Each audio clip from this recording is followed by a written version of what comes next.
Hi everyone. आज हम start करेंगे जो EMRS का जो डिस्क्रिप्टिव आंसर राइटिंग है, तो उसके बारे में कि हम अपना आंसर राइटिंग कैसे करेंगे, क्योंकि इसका जो स्टडी मटेरियल है वो आपको सभी जगह से अवेलेबल हो जाएगा। बट कि आपको एक आंसर राइटिंग मतलब आपका जो डिस्क्रिप्टिव जो आंसर है, डिस्क्रिप्टिव जो एक क्वेश्चन है वो 4 नंबर का होगा। तो 4 नंबर के लिए आप कितना कंटेंट इसमें कितना लिख सकते हैं, तो उसके बारे में है ये। और आपका 200 शब्दों से ज्यादा होना भी नहीं चाहिए, क्योंकि आपके पास उतना स्पेस नहीं मिलेगा। जो आपके पास बुकलेट जो भी आएगी उसमें इतना स्पेस नहीं होगा। और आपको जो वहां पर आंसर राइटिंग के लिए जो बुकलेट मिलेगी वो ब्लैंक होगी, उसमें लाइंस वगैरह नहीं होगी। तो आप लोग इसकी भी प्रिपरेशन करना कि आप एक ब्लैंक नोटबुक लेके आना, उसी में आप प्रिपरेशन करना लिखने की, ताकि आप सीधा सीधा सही सही लिख सको। और ये जो डिस्क्रिप्टिव आंसर राइटिंग है ये आज मैंने लिखा है। जो सिंधु घाटी सभ्यता है, आपका यूनिट 1, आपके सिलेबस का जो सबसे पहले यूनिट 1 है ये उसी से लिया गया है, सिंधु घाटी सभ्यता का।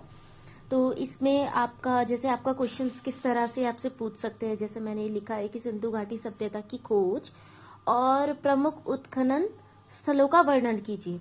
तो हम कैसे उसका लिखेंगे हम आंसर राइटिंग, क्योंकि ये जो आंसर है इसके लिए बहुत सारा स्टडी मटेरियल आपको मिल जाएगा, बहुत सारी बुक्स अवेलेबल है, आजकल ChatGPT है, आपको हर जगह से मिल जाएगा।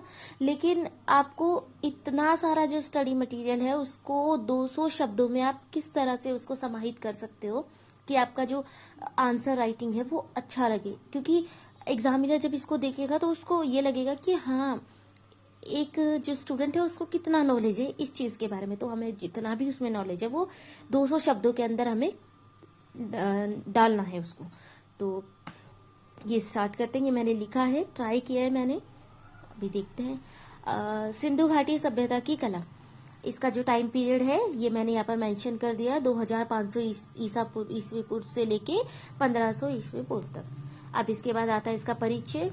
मैंने परिचय हेडिंग डालनी है, हम हेडिंग डालेंगे मतलब जो हमारा आंसर राइटिंग है वो अट्रैक्टिव लगना चाहिए। तो आप हेडिंग डाल के अलग अलग पॉइंट बना के आप अपना आंसर राइटिंग कीजिए। सिंधु घाटी सभ्यता का परिचय,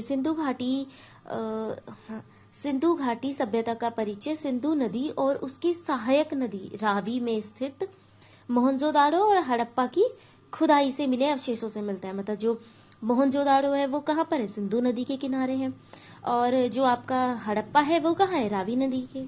ठीक है, तो इनकी जो रिवर है वो कहाँ कहाँ लोकेटेड है वो भी आपको याद करना है।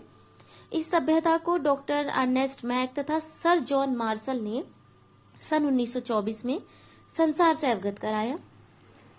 और लाल तथा काली मिट्टी के बर्तनों पर पशु पक्षियों की आकृतियां, मानवाकृतियां ज्यामितिक आकारों से अलंकृत होने के कारण इस सभ्यता को मिर्ने पात्रों की सभ्यता भी कहा जाता है। यानी कि इसका दूसरा नाम जो इंडस वैली सिविलाइजेशन यानी कि सिंधु घाटी सभ्यता है उसका दूसरा नाम क्या है, मिर्ने पात्रों की सभ्यता। क्योंकि वहां के जो आपने देखा होगा जो अर्थनवार जो मिले हैं वहां पर वो जो उनपे कितनी मतलब उनके ऊपर सुंदर कलाकारी बनाई गई है। ठीक है, उनमें ज्यामितिक आकार बनाए गए हैं, कुछ मानवाकृतियां भी है, पशु पक्षियों की उसमें पेंटिंग की गई है, तो उसके बारे में है ये।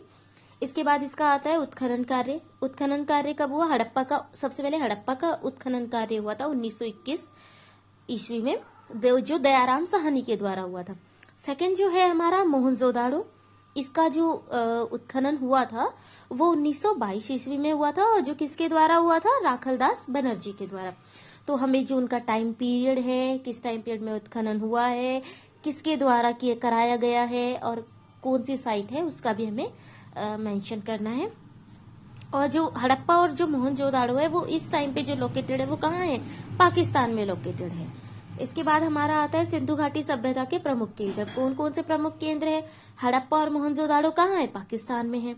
रोपड़, लोथल, रंगपुर, बानावली, आलमगीरपुर, कालीबंगन और कालीबंगा मीन्स एंड धौलावीरा, ये कहाँ पर है, भारत में लोकेटेड है।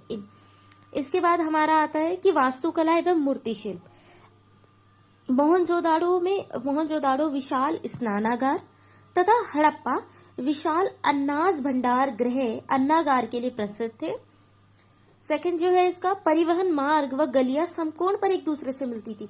जो सिंधु घाटी सभ्यता है ना, इसी से इंस्पायर होकर जो आज का जो चंडीगढ़ शहर है वो इसी से इंस्पायर होकर बनाया गया था।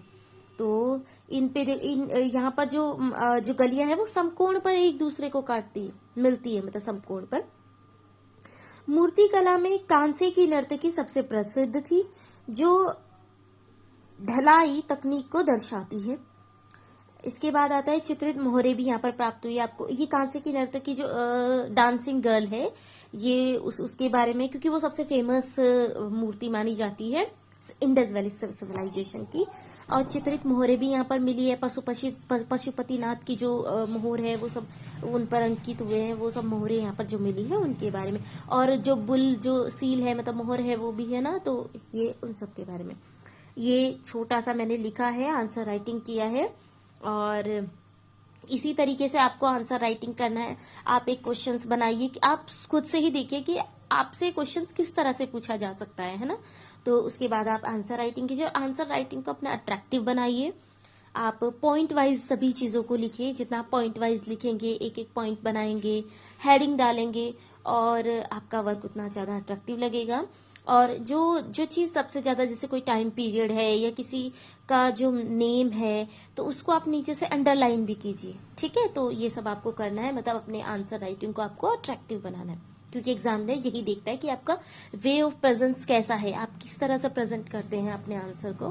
तो यही चीज आपका देखा जाएगा। नॉलेज तो सभी को होता है, बट अपने नॉलेज को आप किस तरह से प्रेजेंट करते हो ये आपको दिखाना है, ठीक है। Okay, thank you. उम्मीद करती हूँ कि आपको अच्छा लगा होगा। मैंने बस थोड़ी सी कोशिश की है, आप सभी लोग भी इसी तरह से ट्राई कर सकते हैं। Thank you so much.